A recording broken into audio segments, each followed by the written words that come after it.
tell, we got these sweet light bars.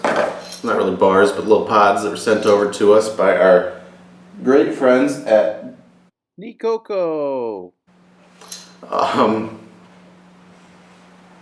Lighting a fire in my garage for special effects probably wasn't the smartest thing. I'm going to open the garage door before I die.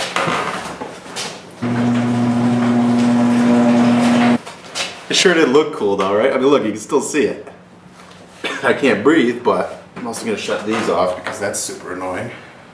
Alright, so these are 4x4 18 watt LED work lights. They came with the awesome LED color changing ring around the perimeter there. These particular lights are spotlights, so they're not going to cover a wide area, but they're going to go further. You know, the real focus beam. I didn't shoot an unboxing because they're all the same, like cardboard box. Alright. But anyways, here's what you get in the box. Of course, it comes with the 2 LED lights.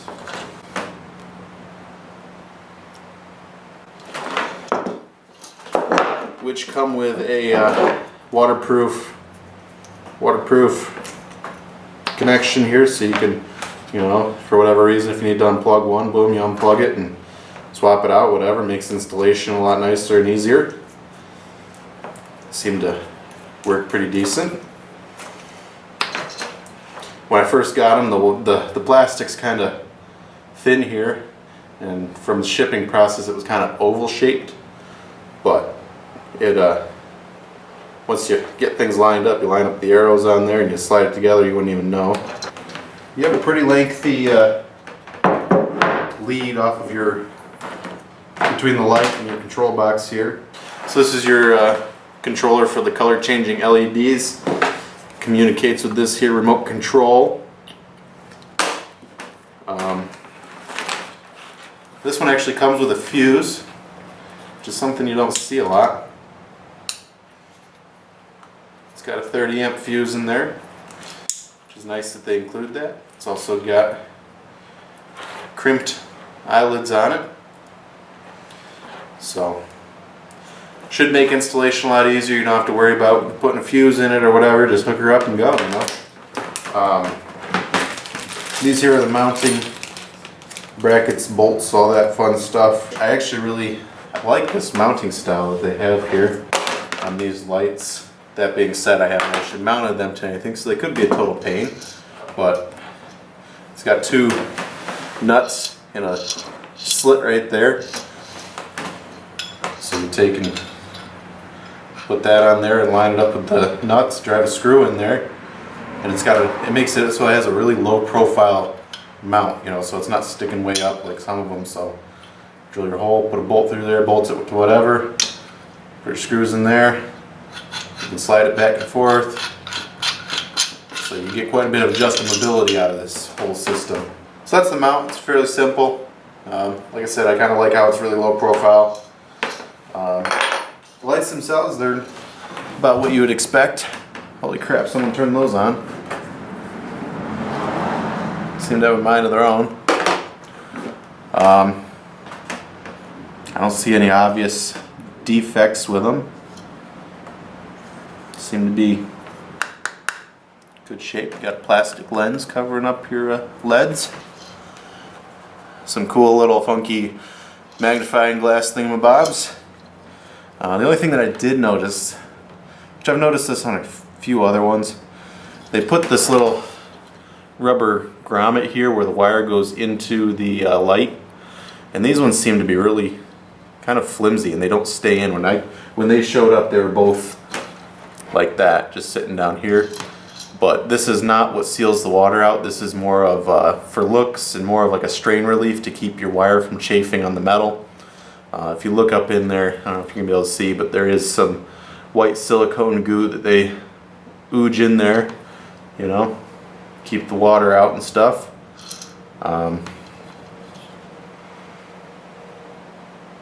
Yeah.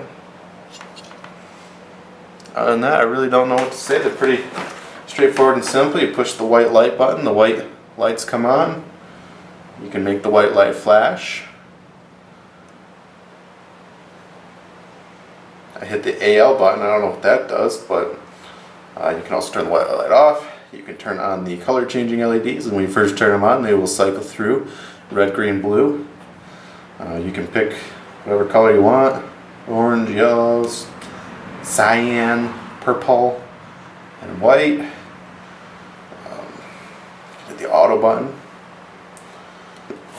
It has different jump modes, different fade modes, flash modes, jump 7, fade 7. There's also speed control, so you can control how fast and how slow it flashes, or how quickly it goes through the color spectrum there.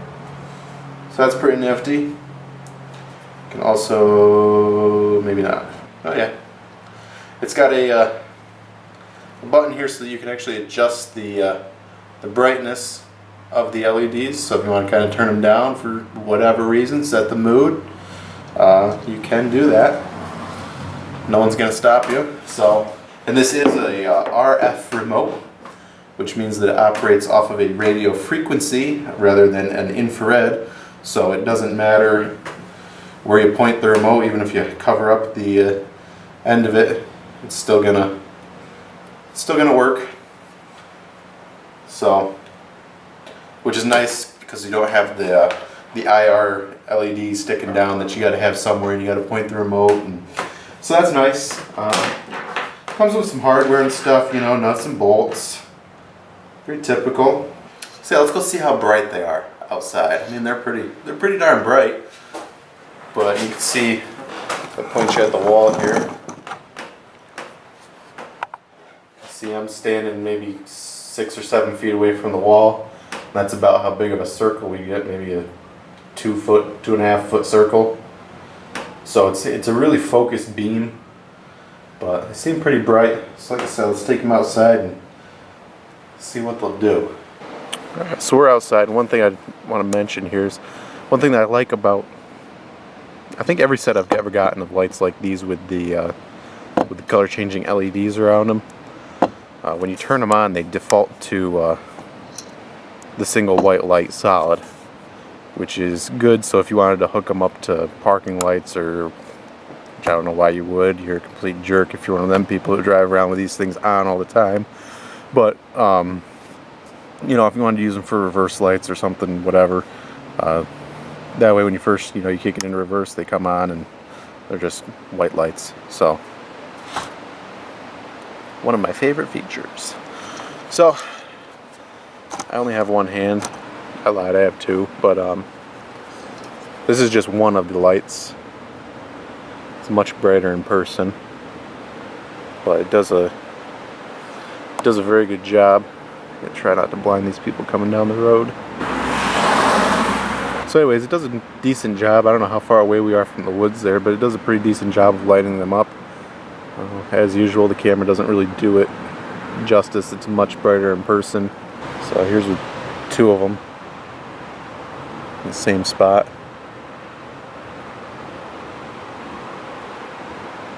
So they're pretty decent. I think they do a pretty good job of lighting things up.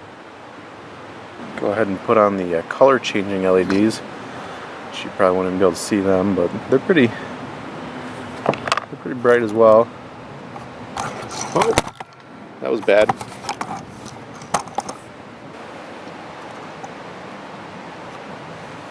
So as you can see here on the back of the truck, it does a pretty decent job of lighting up the whole truck.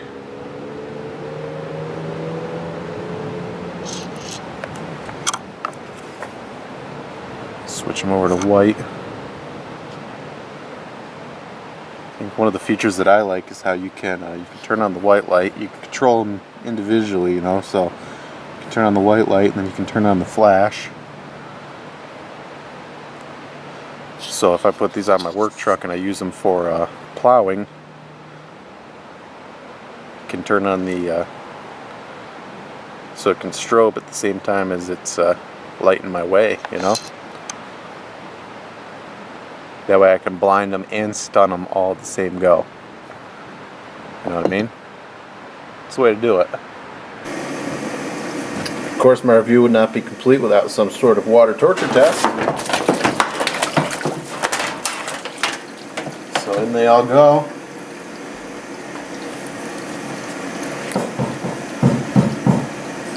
Turn on the color changing LED as well. Let the sink finish filling up. I will also admit, as I brought them inside, I did drop one of them off the back of the truck, which is a good 4-foot drop, and took it like a champ. I couldn't even really tell which one it was. It didn't damage the black coating, whatever it is, paint, lead, I don't know. Didn't even damage it, really. Very, very minor scuff. So they both still work great. Make sure that they are fully submerged. We also have the LED controller box under the water as well. See it sitting down there at the bottom of the sink.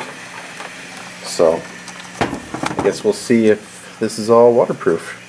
That was bright. Holy cow.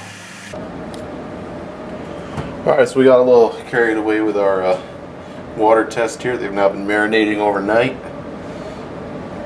They weren't on all night. I just turned them back on, but seem to be working no problem. I don't see any bubbles rising,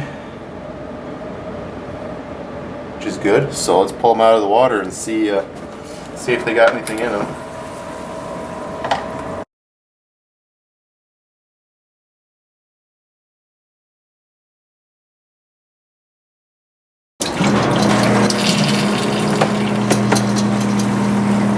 Here they are.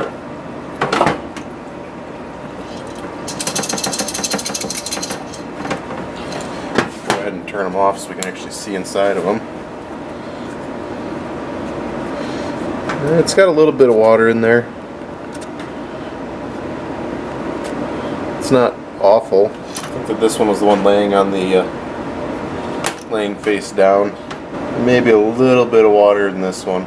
Nothing awful. I mean, they sat under a foot of water for, I don't know, it's like 10 o'clock now, so at least 12 hours ish. So unless you're planning on putting these on your submarine, you're gonna be fine, you know. If not, you can always, you know, if you're paranoid, put a little bead of silicone around here and, you know, whatever you want to do. They're your lights, you know. So this box here, just to show you what's inside of it. They take and they cover everything in like a rubber, some sort of rubber, liquid rubber, probably plasti dip, you know, who knows. So that's what waterproofs this little box, so you don't have to worry about anything in there. Everything should be covered in rubber, and you shouldn't have to worry about that getting wet and failing. This one doesn't look nearly as bad. It does have a few water droplets in there and a little bit of condensation, but these are on the front of your vehicle or whatever, and you're driving through the rain, you'll be fine. Like I said, for the price, I'd buy them.